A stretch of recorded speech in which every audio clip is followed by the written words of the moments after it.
Okay, so I have 11:05, so I am going to go ahead and get started. I'm going to actually go ahead and close down this chat just so it's not in my way, but certainly feel free to use the chat feature. So I want to start just with a couple housekeeping things just to make sure that our experience is maximized today. If you would, if everyone would use their phones right now so that we will not be disrupted by the background noise that could be in your environment. There are going to be lots of opportunities to open up the line, to have people to share and to engage with us. And so we will let you know when those times are available. But for now, if you could please make certain that you are muted. And if you aren't familiar with Zoom, at the top, you have options to toggle between in terms of how in which you want to view the screen. You could have it in gallery, or you could have it in speaker view. So whatever's comfortable for you. So we'll just go ahead and jump right in. For those of you who I've not had the pleasure of spending a lot of time with, my name is Dr. Nika White, and I am the founder of Nika White Consulting, which is a management consulting firm based in Greenville, South Carolina. We intersect the work of diversity, equity, and inclusion with leadership and business. And so diversity, equity, and inclusion is a part of my life in so many facets. This is not only just passion work for me, it's the line of work and the discipline that I'm in. And what we're doing over the next several weeks are hosting these virtual community chats, which I have titled Intentional Conversations. And so every Friday for the next 5 weeks, there's going to be a different co-host each week. And these are women that I really admire. They won't always be women. It just so happens that the first 5 weeks, the people that I've connected with to serve as a co-host are women. So I look forward to you meeting them, particularly our co-host for today, which I'll introduce her shortly. But these virtual sessions are really just an opportunity to hold space for communities to come together, to learn with and to learn from each other. I will go ahead and share with you that I don't have all the answers, nor will our co-hosts have all of the answers, but within our respective areas of expertise, we certainly feel as though we have something to offer that others can gain value from in terms of knowledge and insight and perspective. And so although our topics will vary, what connects all of the sessions that of course are to be intentional are matters that's going to intersect diversity, equity, and inclusion with leadership and business. And so we've designed these conversations to be quite fluid, especially in consideration of the high level of sensitivity that each of us has for what's top of mind given the climate that we're in right now. So we're navigating during this time of much uncertainty, and we recognize that. And so that's why I've been sharing that for those of you who want to come on camera, that is great. For those who decide that you don't want to be on camera, but listen in and then be able to connect to the sense of community, you can definitely do that and use our chat feature.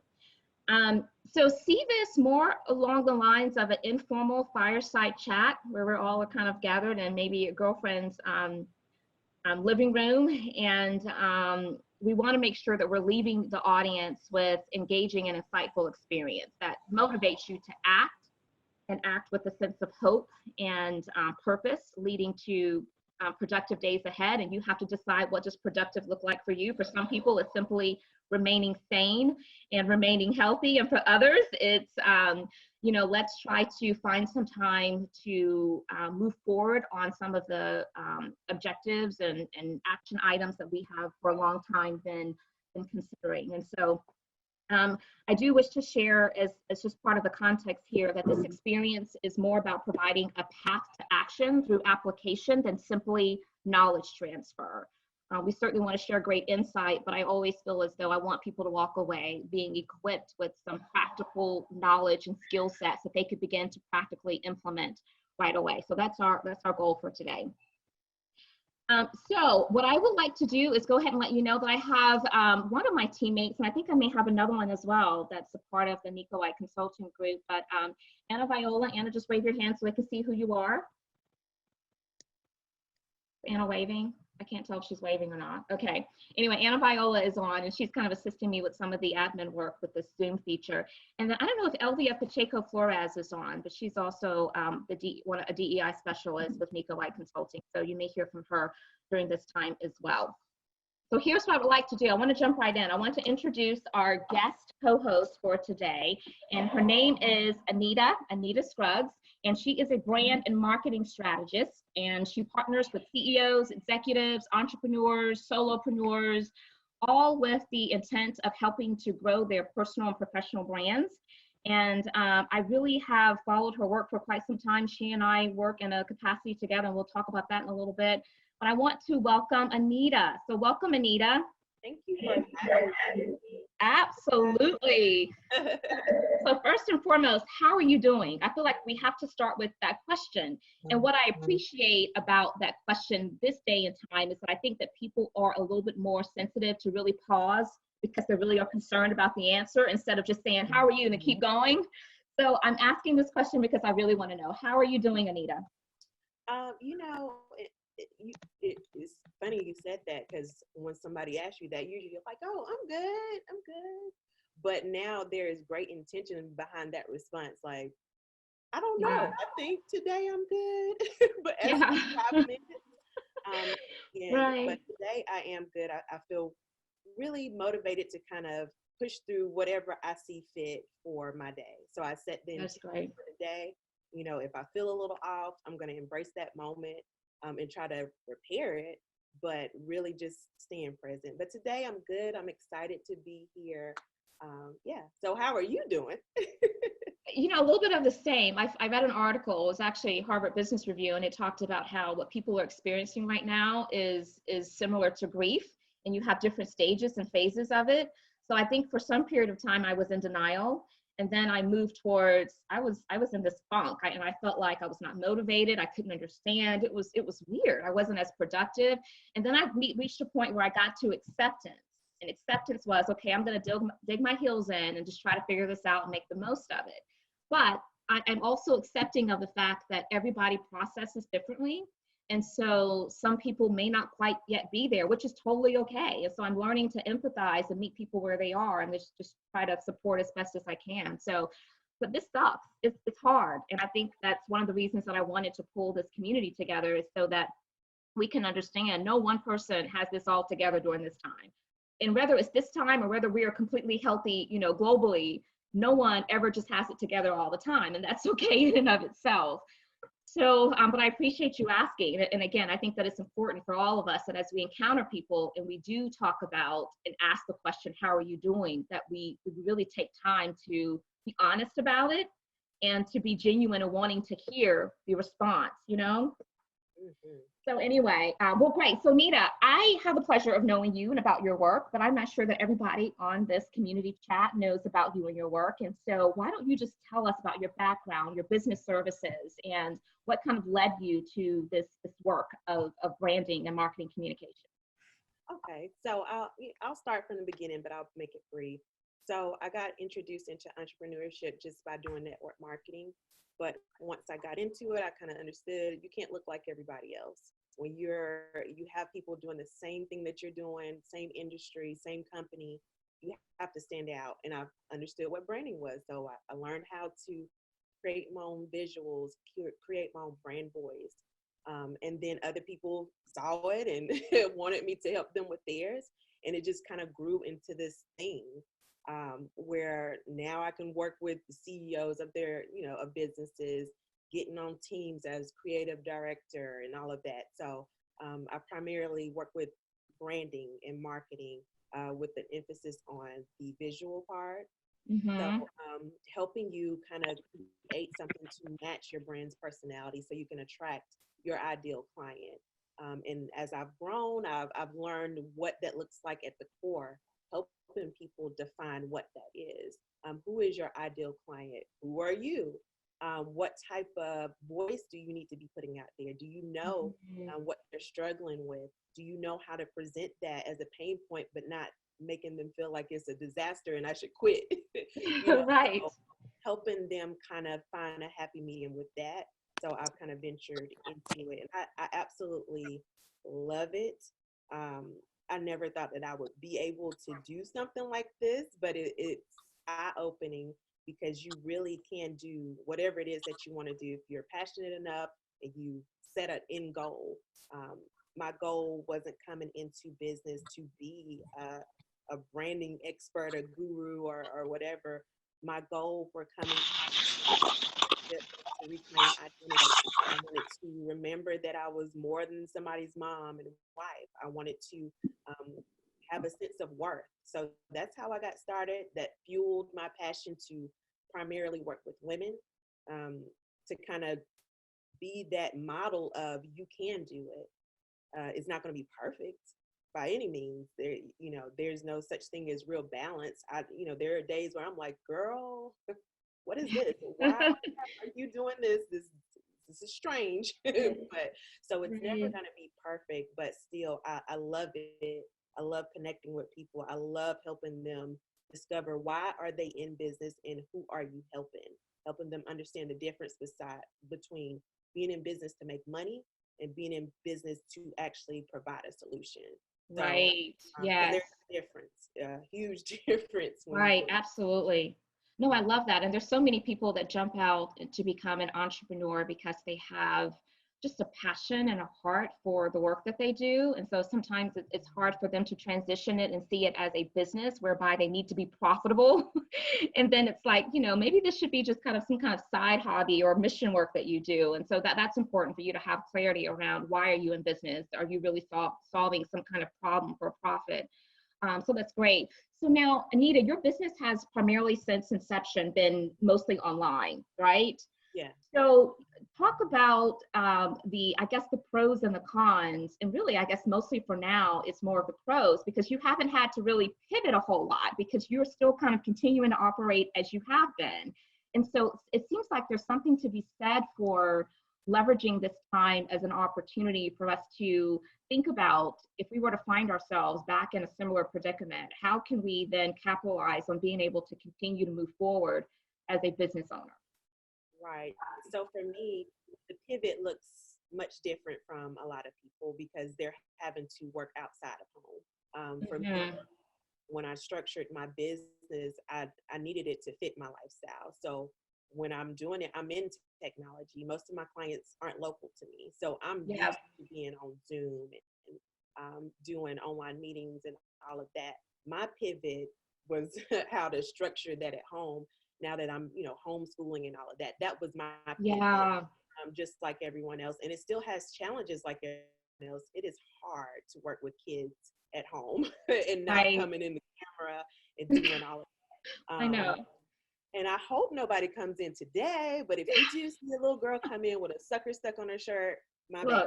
Look, everybody is extending grace and accepting grace through this period. But I have to say, so my kids are older, so they're pretty self-sufficient. I'm not having to do homework for them. I have a daughter in college and, everything's online for her right now. And a son that's a senior in high school. But I did have to go up and say, look, I'm going to be in the kitchen, downstairs. And so if you need to eat, you need to do it now because once I go live, I don't want you to be in my way. And so, yeah, we've all have had to try to pivot a little bit and to modify and adjust where appropriate. So I also want to ask about, because part of what we're wanting to do with these conversations is intersect DEI, leadership, and business. I feel like our conversations are going to touch all three of those categories.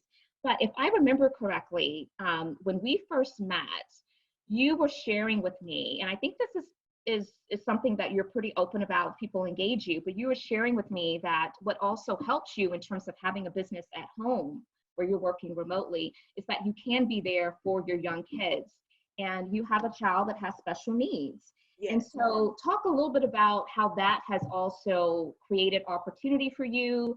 Because, I would imagine that there's probably others that are dealing with whether it's a special needs child or other circumstances. It's even more complex to try to juggle because it's not just, now we're moving our work from the workplace now to our home. So talk about that a little bit. Yeah. So this whole experience has been eye-opening for me. Like I shared with you, my son does have a learning disability, definitely thriving and doing really, really well now. But it has been eye-opening as far as being intentional with my patience, right? Which I've always been well aware that I need to be patient with him and how he learns, but also patient with other people, how they learn, how people respond, why are they responding that way? So it has definitely changed the game on my priority list. So how am I going to operate today to make sure that I'm giving them what they need, especially my son? Do I have enough bandwidth to have the patience to do homeschooling today and Right. make sure I have my priority list correct. And also, I'm giving myself grace, but extending grace to them as well, both of my kids, because it's a transition for everyone. And, kids that have learning disabilities or special needs, all kids really, but especially kids with special needs, routine is like key. When you Right. break up their routine, they get shuffled, they shut down, because it takes away some of their control. They feel like, okay, well, I have this schedule. I know what I'm going to do. I'm on top of something. I'm already in charge of what I'm going to do because I know what I'm going to do. But when you Mm-hmm. break that up, it can make, kind of ruffle their feathers a little bit. And it manifests in all kind of different ways, like, defiance and just confusion overall and chaos, kind of. I'll be transparent and say we were doing really good that first week.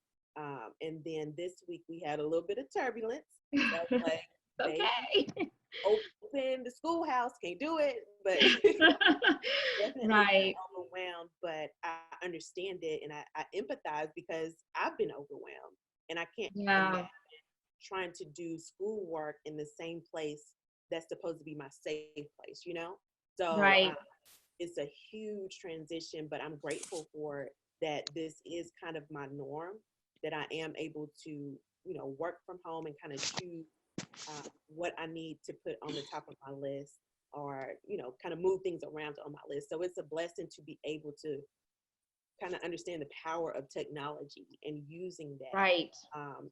Tapping into what you say, of course, our privilege. Like, this is a privilege. A lot of people don't use our privileges appropriately. So, like for Mhm. me, I don't want to mismanage my privilege at all. So I definitely capitalized off of having the internet and being able to connect with people that I would never probably cross paths with on a regular basis. No, I love that. So I want to touch in a little bit on some of the comments in the chat room. When we were talking about, again, being working remotely, having your kids in the home, having to balance the homeschooling, a lot of others were feeling the pain as well. And so Beth was sharing that her daughter is 11, is self-sufficient with her schoolwork, but she occasionally has to help with work. And I will tell you that I remember when my kids were younger and I was having to help them with their homework. I was Googling Khan Academy and all sorts of things to try to figure it out. And it was not easy at all. Sierra Wells, who has a newborn, Oh, mentioned that wow. she typically has him attached to her during meetings while feeding or walking him. So certainly it's become a new normal for a lot of people. So I want to shift a little bit and I want to talk about the fact that your brand, Anita, it is one that, at least for me, having worked with you for quite some time now, you really understand the plight of women of color, particularly women of color as solopreneurs, entrepreneurs. And that's not surprising, obviously, because you are a woman of color. But a large percentage of your clientele are minority women or just minority businesses in general. So was that intentional or just by happenstance, your connectivity, understanding those lived experiences? It was intentional. Once I started doing the brand more, that I kind of understood that I need to define who it is that I want to work with. And it was super intentional in my messaging, not just because, just Black women, but women that have the same type of goals and, mannerisms as me. But I knew that I wanted to have primarily moms, if I could, that kind of are in this place of wanting more, but not really knowing how to do that, or feeling like they're not worthy of doing it, or feeling guilty, that mom guilt, that I think no matter who you are and what color, you kind of feel guilty sometimes when you have kids and you're pursuing something. You're like, okay, well, am I putting the kid on the bottom of the list, or, should I be doing this? When really it's your right to maintain your identity.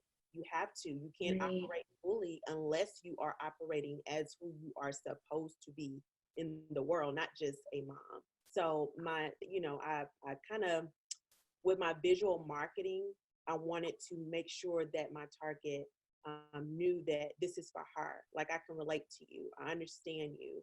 Um, because I'm very transparent too about Black women and things that we kind of deal with on an everyday basis that other people Mhm. wouldn't know how to relate to. And Mhm. I'm transparent with that because it is a real thing. Um, Right. with branding, I feel like you don't need to water that down. don't Right. water things like that down because it's the truth. So yeah, Right. very intentional about who I'm going to be helping in this space. No, your brand is definitely relatable. I think that's what drew me to you to say, gosh, I want to get to know her. I want to understand what she's doing and what inspires her brands. And I feel like a lot of your messaging, especially from a social media perspective, is what I refer to as a scroll stopper. It makes you stop and pay attention to it. And that's what we all want, right? As businesses, solopreneurs, entrepreneurs, or even just people that are interested in making sure their personal branding, practices or as strong and fruitful as possible. The other thing that I want you to share is, what do you feel like businesses, whether it's, to support a business or even from a personal branding perspective, because we have a lot of career professionals that have joined this community chat as well. What do you think that people should be focused on right now, given the climate of where we are? Sanity, honestly. I would Yeah. say sanity, and just grace, overall, just grace with yourself. But setting the intent, like what is it that you need in this space right now, whether that's Mm-hmm. business or personal. What do you need right now to continue thriving? What do you need around you? How do you need to be operating? That way you can still have some sense of normal. And Mm-hmm. that may be you have to pause your business for a minute, and that's okay. Mm-hmm. But pausing your business doesn't mean that you just go and hide. You can still Mm-hmm. have brand awareness. You can still educate your clients. All of those things, if you have enough bandwidth, you have the mental space to operate that in that. Right. But that's something that you have to define. Right. And I've been touching on that lately. That I think actually last night that if you just have to maintain sanity throughout this quarantine, that's still a valid, very valid accomplishment. Absolutely. Because at the end of Absolutely. this, when you regroup and start your business over or your normal routine, you will be the vehicle that will have to drive all of your solution around. You can't do it if the vehicle's all busted and bruised and all of that because you haven't taken self-care. So I would say for me personally, what I'm doing is operating in the space that I know serves me best. So I have to be the person that still gets up and does my hair and put on a little lip gloss, take a selfie and do all of that stuff because I want to operate in that normal. I have to maintain that. Not even just so everybody else can see, so I can feel it. I have to be present. I've been practicing mindfulness, and just kind of reorganizing what my personal goals are, taking that time, using it appropriately. So like, what are you doing with your time right now? And is it serving you? Is it helping you right now? If laying in the bed does help you to kind of get some rest and regroup, fine. But are you doing it every day without a true purpose? Or are you just doing it because I don't feel like doing nothing? Right. Have Right. you been in a space where you felt like, if I just had time to do such and such, I would organize this. If I had extra time, I'd fix my closet. If I had extra time, you know, now that you have it, putting some kind of balance in your or harmony in your life where you're carving out some time to tackle those things, but still giving yourself grace where if you get overwhelmed, to kind of take a step back. So for me, everybody should be defining what it is that you need to do for your life. There is no one right answer. You're going to see a million opinions on social media. And if you're triggered by that, I would say get off of social media. If Good you point. can, log off, don't look, find something else, find a book, go outside and start a garden or whatever, do something, whatever is going to make you continue to operate fully after we're done with this, do that. Whatever that looks like for Yeah. you, do Yeah. that.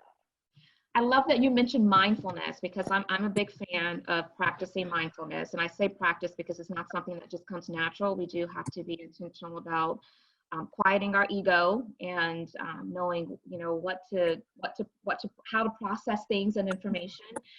And I actually talk about it in my book. And by the way, I want to say this because you probably have no idea, you probably don't recall this at all, but one of the best compliments that I ever got, Anita, was when I released my second book, and you were working on some social graphics for me to share that out. And you said, when you sent it to me, you said, Dr. White, you brought the heat with this one. And I was like, yes. So anyway, I appreciate that affirmation. But yeah, when you mentioned mindfulness, it just kind of reminded me of the fact that mindfulness is so important. When we're mindful and we're practicing situational awareness, we're aware of ourselves, our own emotions, our own feelings, we can better lead and manage ourselves. We can better lead and manage others. And right now, we are the ones in our homes that are helping to keep some level of sanity, some level of peace, some level of comfort and stability. And so mindfulness is a really great practice in that regard. So I want to go back to a question. And by the way, before I go to this next question, continue to use the chat. I do want you to include your questions, and my colleague who's on the line, Anna, is going to kind of compile some of those, and we'll open up the line for those questions to be presented so we can talk about them. But I want to ask, what are some of the biggest marketing and branding mistakes that you see people make that would be important for, again, those on this line who are trying to make sure that they're maintaining a level of effectiveness in their marketing and branding should hear? You mean during this time or just in general? Say that again. Said, what are the mistakes during this time or just in general? Well, just in general, but I think just in general, but some of the biggest marketing and branding mistakes. And if you could all make sure that your line is muted, we'd appreciate it.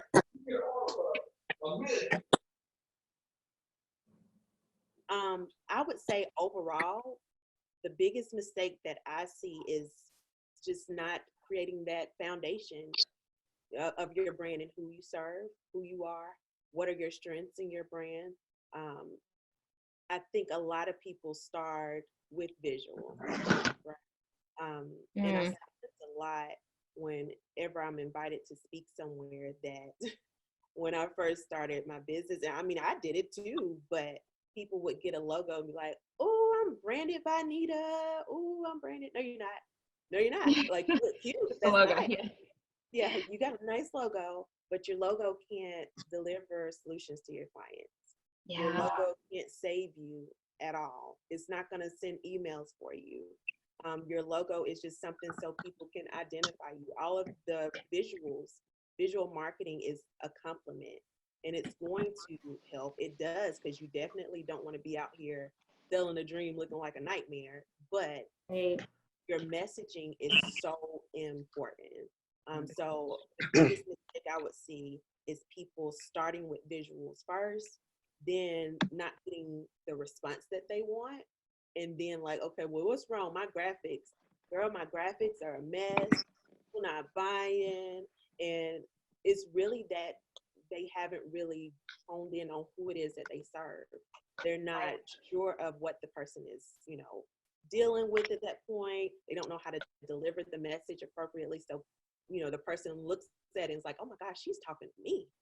That's what your messaging should do when you're branding. Also, I see people watering down their branding and their messaging, trying to please everyone. So coming out and doing what's trending. So everything that is, everybody else doing this in my industry, okay, well, I'll do it as well. But you start blending in, they can't find you. The whole point of the brand is to cause disruption so people can see you. And I'm not saying disruption, that has this negative tone to it that it has been given, but disruption where, like you said, for me, it makes you stop and think. And it doesn't mean that your messaging is always centered around a service. You have to look at your brand as a whole. How do you want people to feel when they are in your presence, whether that just be virtually or you're face-to-face doing some belly-to-belly marketing? How do you want them to feel? What is the personality? When they read your statuses, what kind of voice are they using? What kind of, how do they feel when they read it? Do they feel inspired? Do they feel like, oh my gosh, are you yelling at me? So what does that look like for you? How does your client or your ideal client receive messages? You have to define all of that. Like for me, if I'm someone's ideal client, I need tough love, right? But I need some harmony with that. you can give me something and snatch my edges, but I need you to give me something also that's going to nurture me and tell me it's okay. If you got this wrong, we can fix it, right? Come in and let's do this. How you doing today? It's going to be a beautiful day. I love encouragement. I love things like that. I love You real. certainly do. That's one of the reasons I'm connected to your brand. Yeah, you do. And that's great. I love encouragement. I love things like that. So the biggest mistake is not defining, and lack of personal development as well, when it comes to branding, because it's needed for you to be able to maintain what it is that you're going to be presenting. Right. So before you even try to serve someone else, make sure that you have some type of tool to do personal development, because the hardest thing to do, and I've done it, is to build a business or a brand, thinking, okay, well, maybe people will join and maybe they won't. And then it takes off and becomes this thing, and you don't have the personal development or the mental capacity to maintain it, and you get burnt out. So make sure you put that into your business as well. Personal development is a business investment. It is. No, I love that. And we have to invest in ourselves, whether we're career professionals or whether, again, we are doing it because we're entrepreneurs. We want our businesses to grow and thrive. I'm going to go to the chat now because there's a lot of conversations that's happening there that I think really aligns with what we're talking about. So Leslie Duncan is on. Thank you for joining, Leslie. And she is a marketing guru as well. But she says, exactly, your brand needs to cause disruption within your category. And you mentioned that too, Anita. Particularly things that are on trend. Yeah, sometimes we just jump on the bandwagon. And you and I talked about how right now people are in panic mode that they're just kind of throwing anything out there, you know, without really pausing and being reflective about, is this the right message? Is this the right time? Is this the right vehicle to use as we're putting that message out there? You also talked about personal development, and I saw where Josie Leka Davison had mentioned that she has a business coach that helps direct her on what she should or should not be doing during this season. And so for those of you who have access to business coach resources, that can be a really good tool as well, if nothing else, as a sounding board to help you think through the next steps. You know, coaches, mentors are not there to give you the answers. They're there to ask thought-provoking questions and to, you know, direct you to resources and to help you kind of find your own pathway. But they certainly can be very helpful in terms of advising as you are leading towards your own conclusions. So I'm going to pause now and have Anna to unmute herself and join the conversation to bring up some of the other questions, perhaps that while Anita and I were chatting, I just didn't see in the chat room, and let us know what some of those questions are. Hi, Anna. Hi. I actually wanted to. Sorry, I'm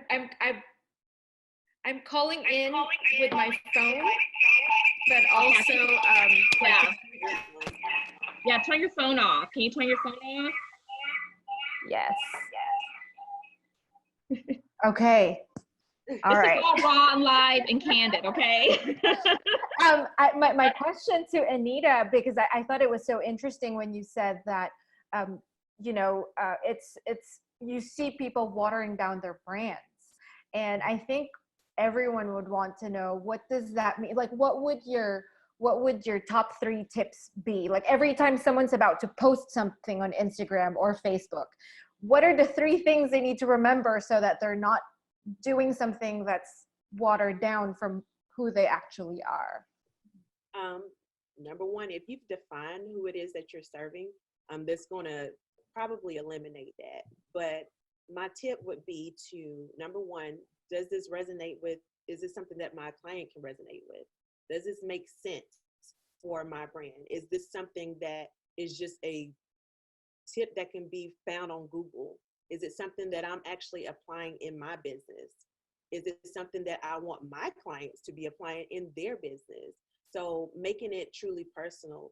Like for me, if you follow me on Instagram, which Nika definitely does, and that's how I attracted her.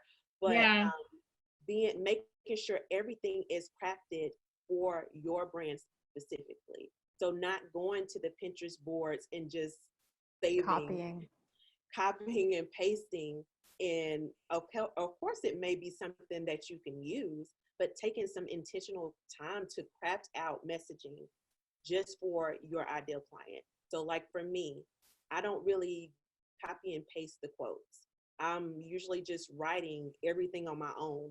I have a phone right here. I'm going to show you guys. I'm going to show you exactly what I do. And I have bunches, like these $1,000 phones that you all have, put it to use. That privilege, put it to use. Okay? So my phone, everybody has a note app, right? And content comes to me throughout the day. It's not, just on Sunday nights when I know I'm going to be regrouping for the week that I'm content writing and all of that.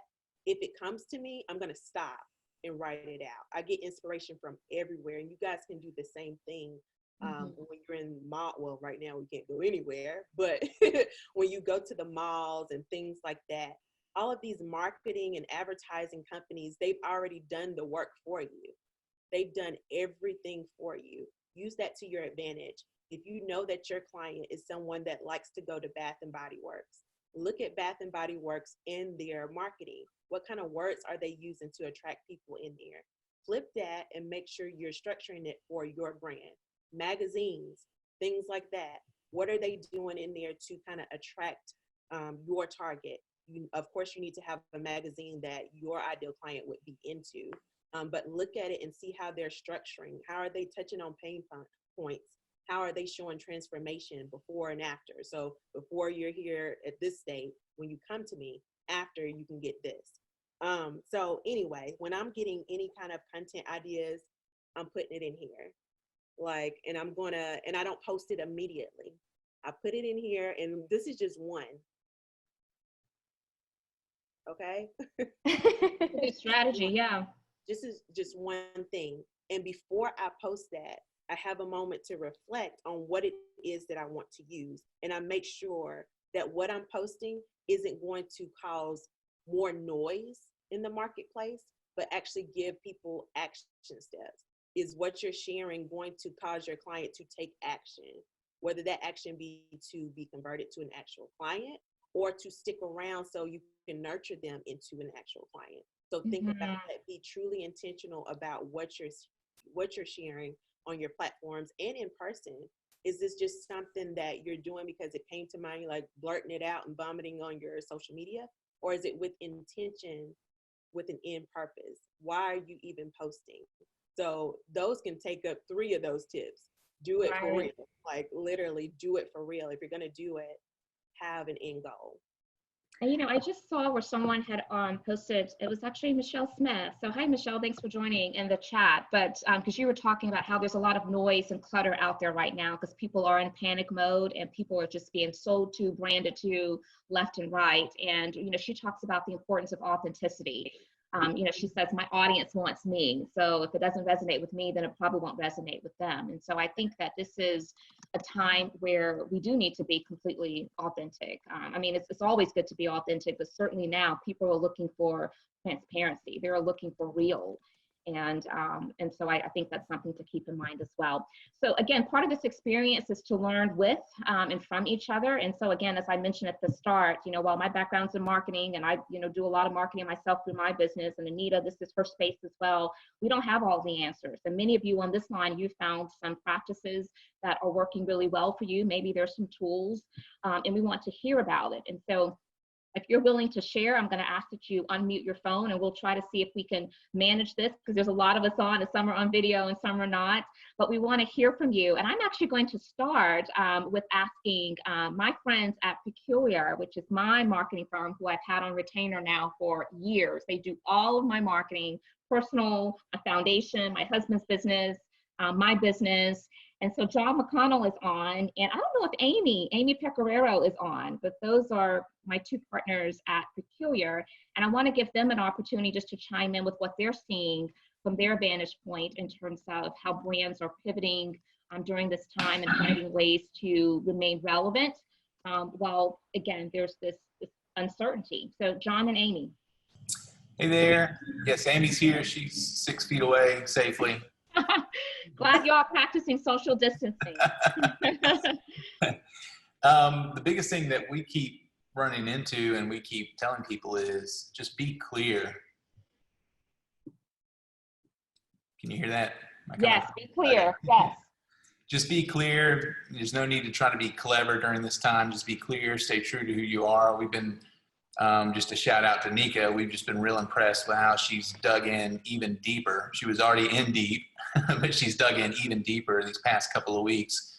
And just, she's saying the same things, and she's being who she is, and she's not stopping getting out her message. But above all, it's just the clarity of, kind of like Anita was saying, you know your customer, in quotes, and you know your clients that you want, and you know what they want, and just speaking clear to them. And that seems to be the way to just stay the course. Mm-hmm. Absolutely. Well, so Amy, we said hello. Are there any others on the line that would like to? Hi, Amy. Hi. Oh my gosh. So I'm like totally outside my comfort zone right now. I've loved yoga pants the last like 2 weeks. I just wanted to add one more thing. Be brave. Like, just be brave and try something new. Like, love that. Again, like what John was saying, we've really been so impressed by what you've done, because you're like, I have a book. So what can we do? What can you do with content that you already have? Like, you don't have to necessarily generate new content. Think of different ways that you can repurpose something that you already have. So you have a book, you have a community.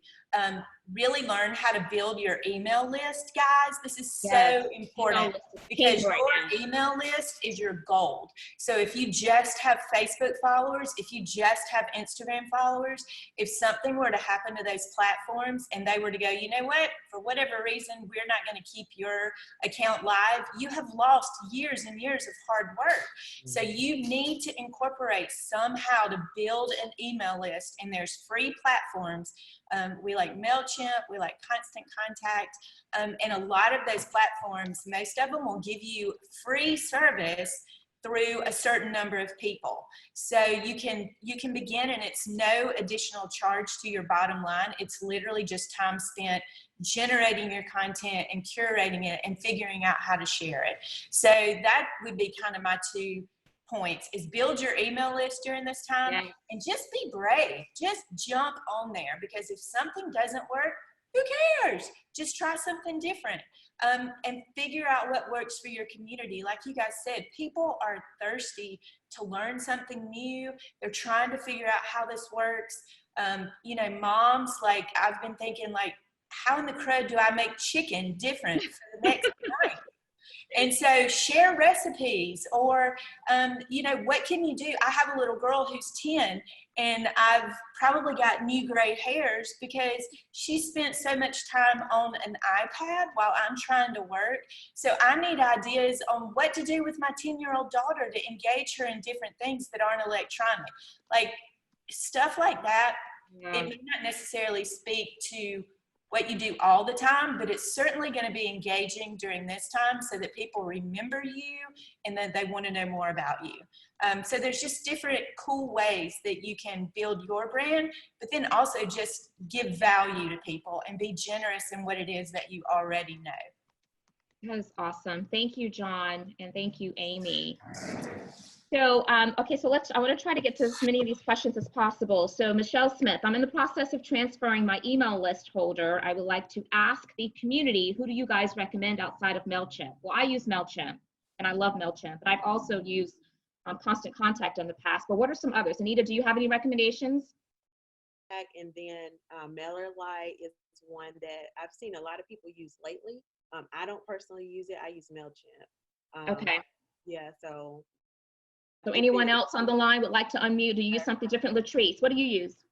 I use Aweber, but I've been using them for over 10 years, when I first started online marketing. But MailerLite, I suggest to my clients, because it's free to start off up to 1,000 people. They do have a process that confirms people and stuff like that. So that could be a downside, but they're just trying to keep their system, because I think they had a problem with email deliverability at first. So they're kind of a little bit stricter, but MailChimp no longer offers free auto responding. You can do the first message, but it's no longer free, that you could send out, Sure. like email, but MailerLite does, and you can also build landing pages and stuff like that. And I actually just started playing with it, you know, because I was suggesting it, but I didn't actually have it. So, but I have it now, and it seems like a very easy platform.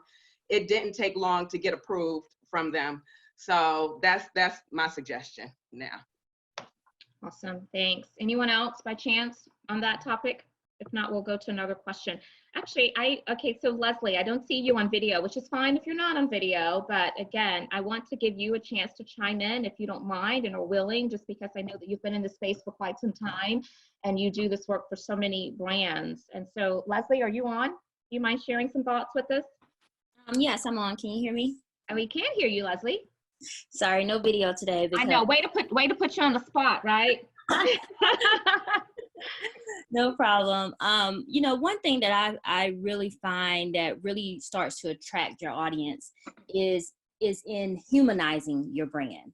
So making your brand approachable. I mean, that is a key factor. And I think we can all see that now going through COVID, that brands are really trying to get inside of your personal space in an intimate and authentic way. But for me, it's not just about the COVID environment. It's how brands need to show up every day. So I definitely encourage you all to look at your brand and say, is it approachable? Think of it as, would someone want to bring my brand into their home, and why? I put in the chat with Anita also about being a disruptor and not being afraid. I know you hear the word and sometimes it can be fearful, but you have to. Everyone's out there doing so much, and a lot is the same. So we used to talk about breaking the noise. How do we break through the clutter? How do we break through the clutter? Think about that disruptor of how is your product, your service, whatever you're offering, going to disrupt what everyone else is doing and maybe changing the funnel. One thing that we'll see coming out of this COVID is brands will start to rethink their product and services. They're all going to come out of this in a new way. So start thinking now, using this kind of downtime to really think about, how can my brand show up as a partner to my target audience after COVID? Because everyone's going to change their behaviors. So now is your time to start thinking about that and how your product fits within behavioral changes that will happen. And definitely look at trend reports like Kantar. Look and see what these trend agencies are seeing or going to project will happen to different industries as a whole. So that's my on the spot. No, that is great. Thank you so much for sharing that insight, Leslie. And by the way, if any of you have resources, links to articles or tools that you think are just really working well for you, then put them in the chat feature. As we follow up after today's call, we will be sending an email with this recorded session, as well as the information that's shared into the chat.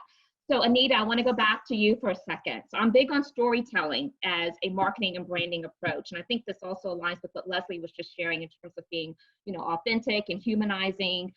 Stories have a beautiful way of doing that. And so I feel that there's a story behind almost every single one of your messages that you post. And I always think to myself, okay, I have to call her at some point because I want to know, what is the story behind this one? So here's what I did. I pulled out a few of your brand social posts that I thought were just fire. They were just awesome from a messaging perspective. They certainly have that scroll stopper appeal to it. And I want to share them with our audience. And I want to do this in a rapid fire approach. And what I want you to do is just to respond quickly to with your rapid fire thoughts on what inspired that message.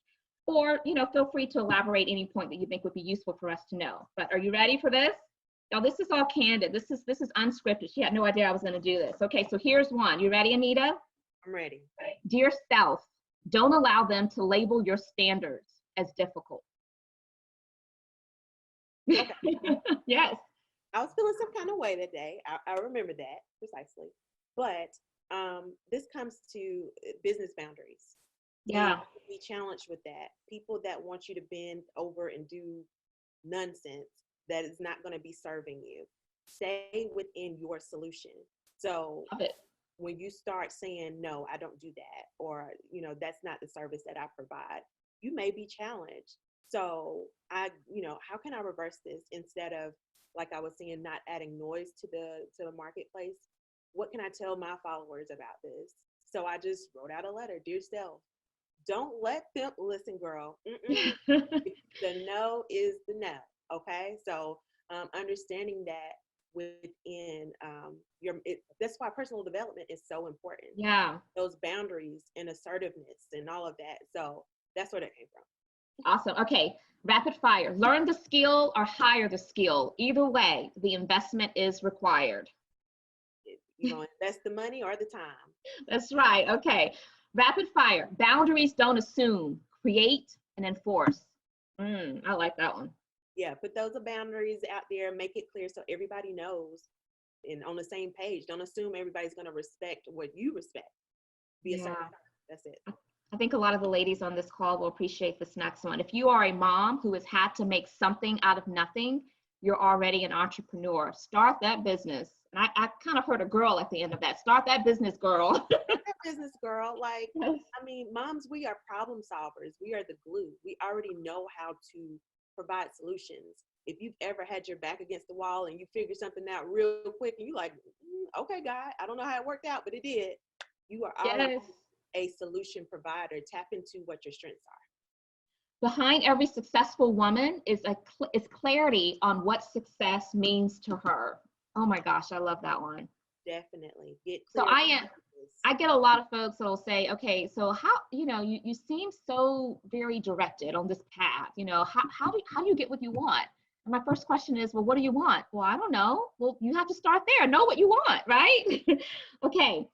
Design your brand instead of branding a random design. Define the tone first. You kind of touched on that earlier. Yeah, it goes back to what I said, defining who it is that you serve. How do they speak? How do they receive? Don't go and try to fit that into a design that you made. Yes. Don't be overbooked just because you undercharge. Ooh, child. I said it is what it is. Know your worth. I can't really explain that any further, honey. No, if you know you solve a problem, get compensated for that value. Right, absolutely. Gosh, an hour goes by just way too fast. Way too fast. And so I just want to take these last few moments to let anyone on the line who has this burning desire for this one final question or just comment that you want to deposit for the benefit of the full group to unmute yourself now. And then, because we want to hear from you. So do we have anyone else that has any, okay, Michelle, go ahead. Hey, Anita, I just have a really quick question. What is your handle on Instagram? I know we're friends, but what's your handle on Instagram? I don't think we follow each other on Instagram. It's Brand Talk with Nita. I'll put it in put it into the chat. Brand Talk with Nita. And is there a website or some other resources for people to be able to connect with you, Anita, that you can share? I am rebuilding my website. So I took the old one down, but you can still go through this one. Okay, so she's putting it in the chat. So if you want to connect with her, then do so there. Anyone else? If so, kind of raise your hand, or I know I can't see everyone. There's 56 people on the call right now. I think at one point we were up to 70. Oh, wow. Or anyone else? Okay, so with that in mind, again, I just want to thank everyone for your time, and hopefully you found this to be valuable, if nothing else, just to be able to connect around like-mindedness as we navigate this uncertain time together. Anita, I thank you for being my co-host. You did not hesitate when I asked, and literally it was just maybe less than a week ago. And so we will continue to do this every week. I do want to plug some additional resources just so that you are aware. Next Friday, our co-host is Beth Ruffin, and I think I saw Beth is on. So Beth, if you're on, do you want to say hello? She could be unmuting herself. Hi, everyone.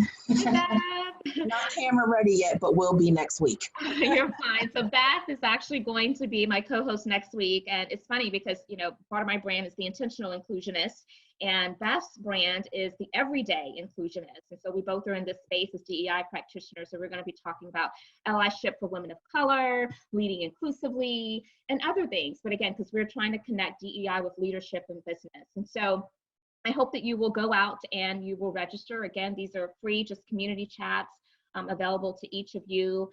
The link to register is live now.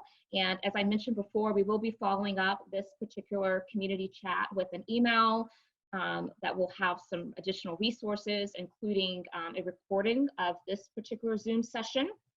And so we just appreciate you. I'm going to give you the pleasure, Anita, of giving us our final parting thoughts and remarks. Thank you all for just taking the time today, because you could be literally just relaxing or panicking, actually. So, congrats to you for doing something that is going to enhance this experience, because it is difficult. I would say my parting notes would be to just be graceful. Give yourself grace. It is okay. You don't have to be perfect right now. There is no one way to handle this. The only way to do it is just don't quit. Whatever your goal is, just don't quit. Don't overwhelm yourself. Pull back when you need to. Don't explain yourself. In this space, I've made it a point. I'm not explaining anything that I do right now to be able to maintain sanity. And I challenge you to do the same. Whatever you have to do. If you still want to run your business, do that. If you want to relax, do that. Just make sure that it is fulfilling to you. Make it with purpose and intention. And thank you. Well stated. Thank you so much. Okay, so fantastic. So this officially concludes our time together today. Look forward to seeing you all next time. Hi, Famia. Famia joined. Hi. Hi, Gabrielle. I appreciate you all so much. I can't see all the faces. Oh, Mariana's here. And Monica. Some of my Walker's Legacy folks out here. Hi, good to see you. Fantastic. Yeah. All righty. Enjoy the rest of your week and enjoy the weekend. Bye-bye.